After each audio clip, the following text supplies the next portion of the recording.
Each Dermer kite kit comes with one kite skin or sail, 2 bamboo spars, 1 winder with flying line, and tail material.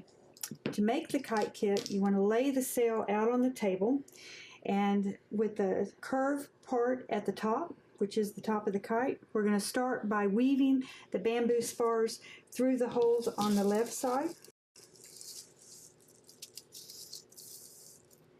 And then again on the right.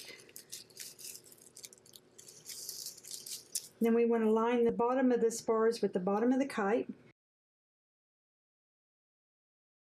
And then we're going to take about 2 inches of tape and tape half of the tape onto the kite and spar and half of it onto the table.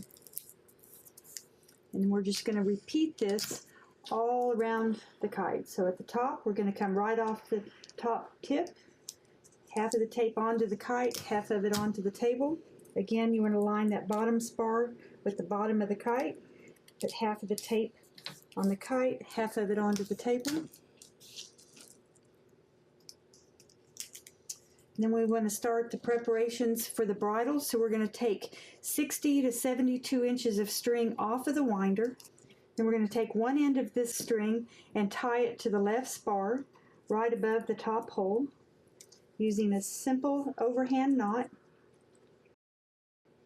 We'll just pull that tight and snug it down right to the top of that hole, and then we're going to take the other end of the string and we're going to tie it to the right side on the right spar, just like we did on the left. Now we want to tape the bridle onto the kite, so we're going to take short pieces of tape, about 2 inches again, and we're going to run this line from the spar out the wing tip, just right on the point, not above the point and not below the point. We're going to tape that down, and we're going to start taping right at the point and tape back to the spar. Tape it all the way across and across the spar, and then we're going to repeat this on the right side. Now we can move the bridle line up out of the way, and you're ready to add your art. You always want to use permanent markers, whether they're Sharpies or another brand, it doesn't matter.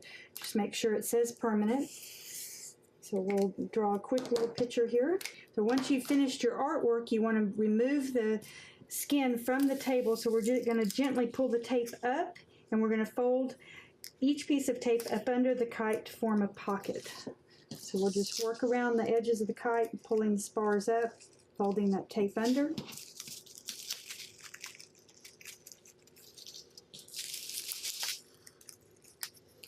And then on the wing tips, we want to fold down those little pieces of tape that have crossed over the points.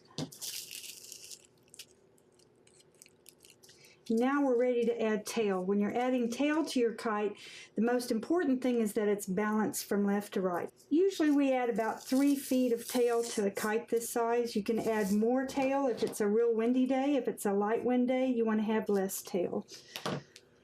So we can add a little piece of tape, half of the tape onto the tail material and half of it onto the kite. We could put the tail in the middle, have one tail right down the middle, or we could make a simple loop, which is the easiest and most effective way to add a kite tail. So you just tape it down on one side, and you take the other end of the tail and you tape it on the other side. This forms a quick, easy loop. If you want to have 2 tails, you can just take this loop and cut it in half, and now you have 2 tails. Once we've got the tails added to the kite, we want to find the center of the bridle point, so we're just going to fold the kite in half and bring the 2 tips exactly together, and then we're going to run our fingers along the string or the bridle line out to the tip. We get to the end of the loop, and we're going to tie a simple overhand knot about 2 inches from the end of the loop, just like that. And then we simply tie our flying line onto this loop, and we're ready to fly the kite. So we can tie that on with just another simple overhand knot. You can put 2 knots on there if you want to for security, but it probably won't pull out. And we're done.